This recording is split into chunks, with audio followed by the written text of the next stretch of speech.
Hello everyone, welcome to my channel. आज हमारा criminology में एक और टॉपिक है which is juvenile court process. और इसमें हम pre trial, trial and sentencing के बारे में पढ़ेंगे। जो जुवेनाइल कोर्ट प्रोसेस है उसके तीन पार्ट्स हैं। उसका पहला पार्ट हम करेंगे ये pre trial, trial and sentencing का, कि अगर एक जुवेनाइल जो है उससे अगर क्राइम कंडक्ट हो जाता है, वो क्राइम करता है, तो प्री ट्रायल क्या कंडीशन होगी, इन ट्रायल क्या कंडीशन होगी, सेंटेंसिंग किस तरह की होगी और उसका पूरा प्रोसेस क्या होगा। So before we begin our lecture, I would request you to kindly subscribe my channel. Pre trial phase में पहले होता है इंटेक। अब इंटेक का क्या मतलब है? This process begins when juvenile is referred to the juvenile justice system, usually by law enforcement, schools और सोशल सर्विस। ये प्रोसेस तब शुरू होता है जब कोई जुवेनाइल, कोई माइनर रेफ़र किया जाता है जुवेनाइल जैसे सिस्टम को, जिसमें लॉ इन्फोर्समेंट भी आ जाती है, स्कूल्स भी आ जाते हैं, या कोई सोशल सर्विस आ जाती है जहाँ पे इसकी कंप्लेन होती है कि भाई इस बंदे ने, इस माइनर बच्चे ने ये ऑफेंस किया है। अब इसकी जो प्रोसेस है या ट्रायलिंग है, जो भी है, रिहेबिलिटेशन का सिस्टम आप करें। A decision is made whether to dismiss the case, handle it informally through warnings or referrals to community programs, or proceed formally. अब यहाँ प्री ट्रायल में जो इंटेक का स्टेज है, यहाँ पे ही डिसाइड होता है कि यहाँ तो केस को आप डिसमिस करें या इसको इनफॉर्मली हैंडल करें। अब इनफॉर्मली हैंडल में होता है कि आप उसको वार्निंग दे दें या कम्युनिटी प्रोग्राम्स में उसको कोई समझा लें वगैरह, उसमें वो चीज़ को आप ख़त्म कर लें, या फिर प्रोसीड फार्मली, जैसे फार्मल केसेस की हियरिंग वगैरह होती है उसमें आप उसको कंटिन्यू करें। सेकंड, डिटेंशन और रिलीज, उसको डिटेन करेंगे या रिलीज़ करेंगे। फिर ये आ जाता है सिस्टम कि if the case proceeds formally, अगर केस फार्मली आ गया, फिर वो जो जुवेनाइल है या तो उसको डिटेन किया जाएगा या उसको रिलीज़ किया जाएगा पेरेंट्स को या गार्डियन को before trial, depending on the seriousness of the offence and risk factor.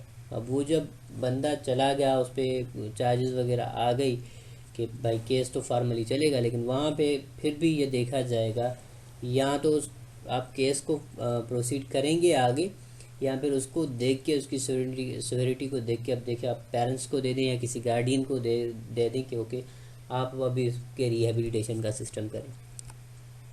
Petition, if the case is not dismissed, अगर केस डिसमिस नहीं होता, petition similar to criminal complaint in other court, जैसे adult courts में petition दायर होती है वैसे ही एक पटिशन फाइल हो जाती है, outlining the charges against the juvenile. वो जो जुवेनाइल है उसके अगेंस्ट वो जो पटिशन है, वो जो सारी सिस्टम है, केस वगैरह पूरा, वो एक सिस्टम बन के आ जाता है।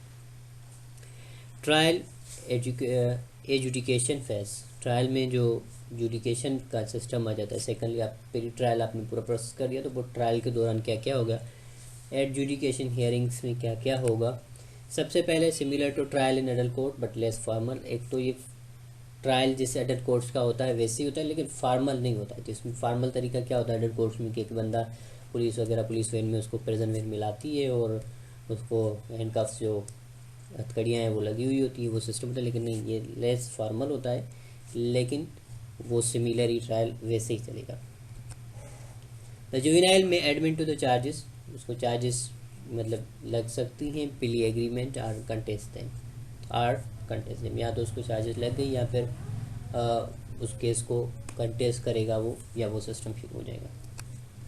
The prosecution presence evidences and witnesses and the defence can cross examine, जैसे आम केसेस में होता है प्रोसिक्यूशन अपने दलाइल लेके आता है, एविडेंसेस लेके आता है, फिर जो डिफेंस होता है वो अपनी क्रॉस एक्सामिनेशन वगैरह करता है।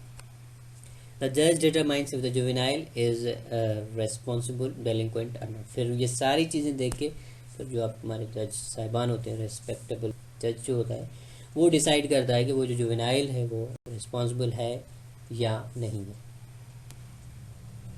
सेंटेंसिंग फेज, सज़ा का phase, disposition hearing. If the juvenile is found delinquent, a disposition hearing similar to a sentencing hearing in adult court is held. वो पूरी डिस्पोजिशन हियरिंग होती है जहाँ पे सज़ा का तयन किया जाता है, जैसे किसी अडल्ट कोर्ट में होता है। द जज considers various factors including the seriousness of the offence, juveniles prior record and recommendation from the probation officer and others.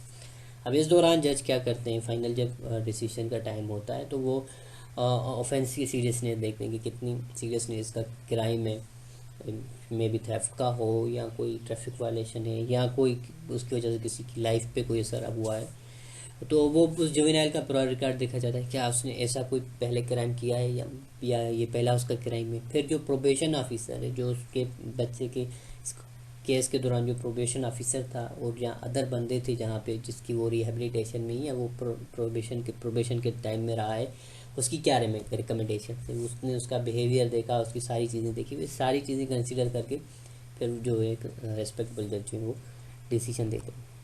The possible disposition include probation, उसमें प्रोबेशन भी हो सकता है, कम्युनिटी सर्विस भी ली सकती है कि किसी कम्युनिटी को दिया जाए कि अभी इसमें आप डिसाइड करें, आप इसकी रिहेबिलिटेशन करें। काउंसलिंग का सिस्टम होता है कि इसको काउंसलिंग करें। प्लेसमेंट इन अ जुवेनाइल फैसिलिटी, फिर यहाँ जुवेनाइल फैसिलिटीज़ में उसको रखें।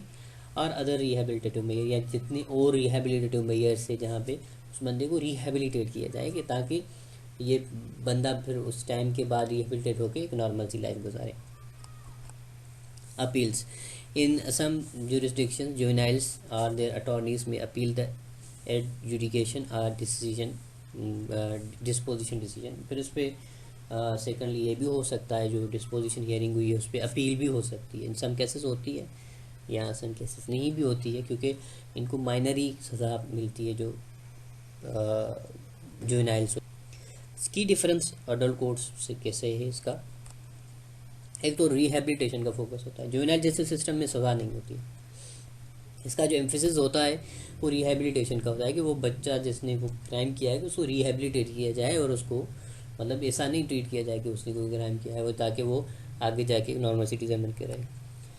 कॉन्फिडेंशियलिटी, एक तो कॉन्फिडेंट होता है पूरा सिस्टम, टिपिकली सील्ड प्रोटेक्ट, मतलब क्योंकि जो माइनर है उसका फ्यूचर जो है उसको प्रोटेक्ट किया जाता है, फ्यूचर अपॉर्चुनिटीज़ को प्रोटेक्ट किया जाता है, उसको रिवील इतना नहीं किया जाता है। ये जितना भी वो होता है आम नॉर्मल जो अडल्ट क्राइम करता है वो रिकॉर्ड्स तो सेव्ड होते हैं, फिर जब इन अदर लाइफ वो उसके साथ जुड़े हुए होते हैं तकरीबन कि ये इस केस में होता है, वो बिल्कुल रिवील्ड चीज़ होती है जो सज़ा होती है। लेकिन इसमें वो जो रिकॉर्ड्स वगैरह हैं वो बिल्कुल कॉन्फिडेंट होते हैं।